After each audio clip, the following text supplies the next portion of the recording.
नमस्कार दोस्तों, राजस्थान में कुछ ही टाइम बाद पंचायत के चुनाव होंगे। अगर पंचायती चुनाव कवरेज की बात की जाए तो आज हमारी मौजूदगी तिजारा विधानसभा ग्राम पंचायत ततारपुर के अंदर है। ततारपुर ग्राम पंचायत से सरपंच पद के भावी उम्मीदवार प्रिंस भाई हमारे साथ जुड़े हैं।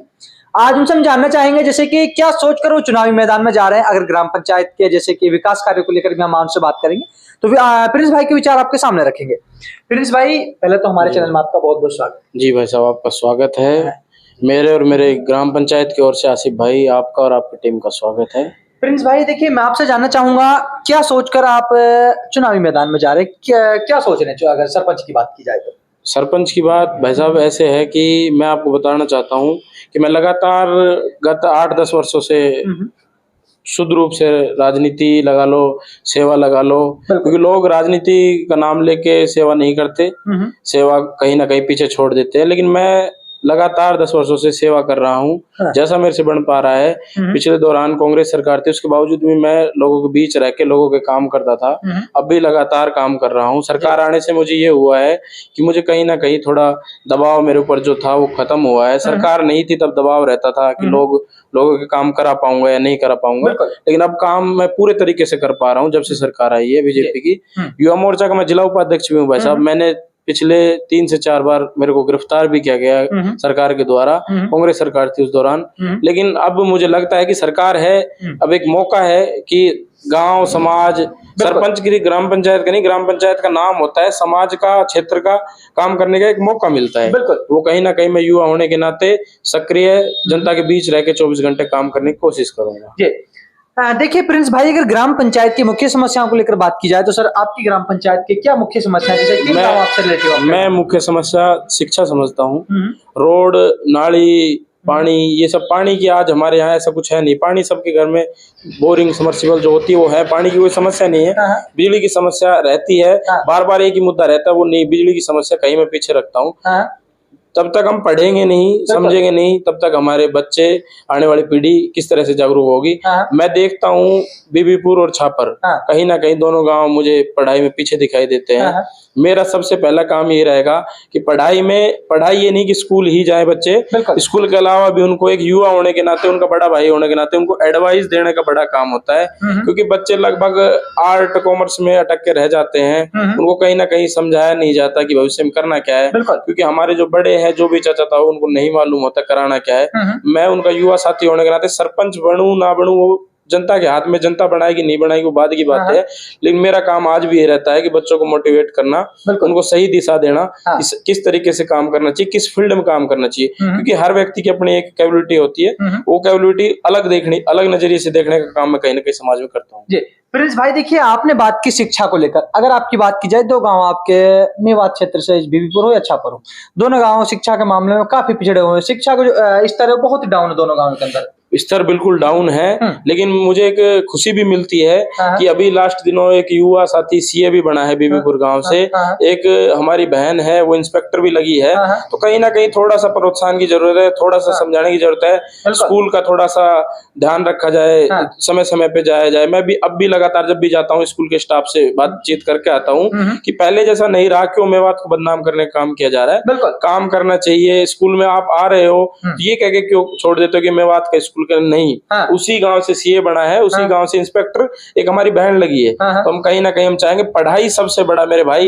मैं आपको बता दूं, मैं बहुत गरीब परिवार से आता हूं, लेकिन कहीं ना कहीं पढ़ाई एक ऐसा नजरिया है कि पढ़ाई करके ही हम आगे जा सकते हैं, बाकी दूसरा कोई तरीका नहीं है। जी देखिए प्रिंस भाई, अगर ग्राम पंचायत का सबसे बड़ा जो मुद्दा है भाई साहब वो बात करें तो आपके लोकल बच्चों के लिए रोजगार ना मिलना एक बहुत बड़ी समस्या है। क्या कहना चाहेंगे? मैं कहना चाहूंगा, रोजगार कहीं ना कहीं पीछे छूट जाता है।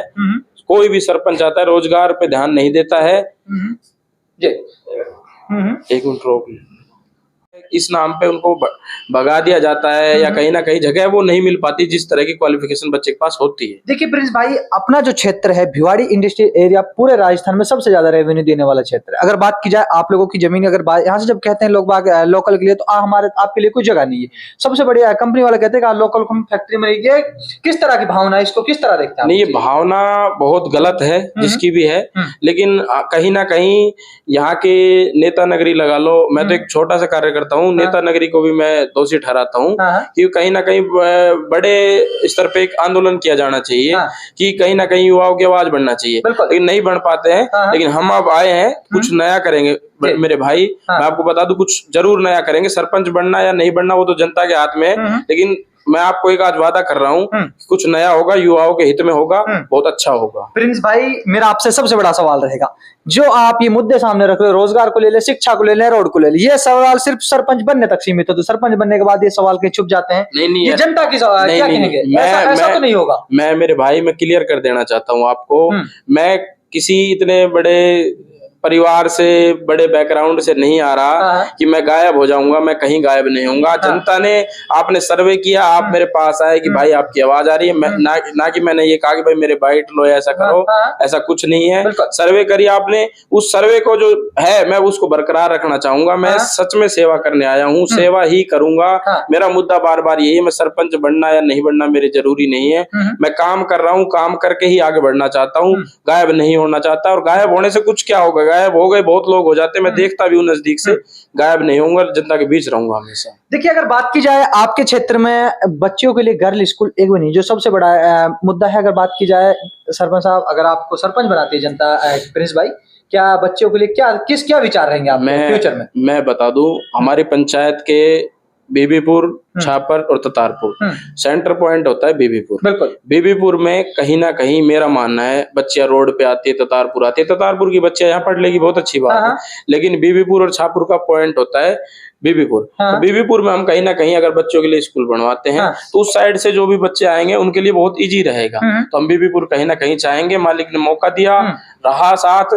ऐसा नहीं है बने ना बने, लेकिन मैं महाराज जी को अपनी तरफ से भी अपने साथ के कार्यकर्ताओं को ले जाके ये जरूर ऐसा एहसास कराऊंगा, महाराज जी ये काम होना चाहिए। अगर स्वास्थ्य केंद्र को लेकर बात की जाए तो क्या कहना चाहेंगे प्रिंस भाई? ग्राम पंचायत स्वास्थ्य केंद्र बहुत जरूरी है, क्योंकि स्वास्थ्य केंद्र भी एक गरीब वर्ग जो है उसके लिए तो बहुत ही ज्यादा जरूरी है। दूसरी बात, मेरे सामने हमेशा रोड एक्सीडेंट हो जाते हैं, ऑन रोड पे ग्राम पंचायत ततारपुर होनी चाहिए। इसके साथ साथ स्वास्थ्य केंद्र भी होना बहुत जरूरी है, क्योंकि आप देखेंगे स्वास्थ्य के लिए एक्सीडेंट हो गया, कहाँ लेके जाएंगे? यहाँ रहे तो फर्स्ट एड तो कम से कम यहाँ हो जाए। तो मेरा सही बात आपकी, सबसे बड़ा इस चुनाव का सबसे बड़ा मुद्दा शिक्षा और स्वास्थ्य को लेकर रहेगा। रोड, नाली, पानी ये पीछे छूट जाएंगे कहीं ना कहीं, ये हो चुके हैं, बहुत पहले लोग करा चुके हैं, लेकिन ये जो दोनों मुद्दे हैं ये पैसों से, किसी तरह के भ्रष्टाचार से लुप्त नहीं है। शिक्षा देना, ये कोई भ्रष्टाचार आज तक शिक्षा में नहीं हुआ। शिक्षा को लेकर और स्वास्थ्य को लेकर आपका भाई अग्रिम पंक्ति में खड़ा ही दिखाई। प्रिंस भाई, जब सरपंच बन जाएंगे, कहीं कमाने की, जैसे लोग बात कहते हैं, जब सरपंच बनता है तो कमाने की नीयत से 5 साल का रोजगार मिल जाता है, कमाने के लिए सरपंच बनता है, कहीं कमाने की नीति तो आपके अंदर नहीं रहेगी सरपंच बनने के बाद? ये भी एक सवाल है जनता। नहीं, ये बिल्कुल सवाल होना भी चाहिए। मैं पहले दिन से खुद कमा रहा हूँ, मैं आपको बता दूं, जब से मैं 18 साल का हुआ हूँ खुद कमा रहा हूँ। कमाना मुझे पता है कैसे कमाना है, कमाना जाके काम करके। आज तक तो सरपंच नहीं हूँ, भविष्य में क्या होगा वो अभी सारी बातें गर्भ में है, लेकिन मैं कमाता हूँ, अपनी मेहनत से कमाता हूँ। आप सर्वे कर लेना, कोई 5 पैसे का दागी नहीं बताएगा। मेहनत से कमा रहा हूँ, आगे भी मेहनत से ही कमाऊंगा, आराम से कमाऊंगा, सबके बीच में रहूंगा।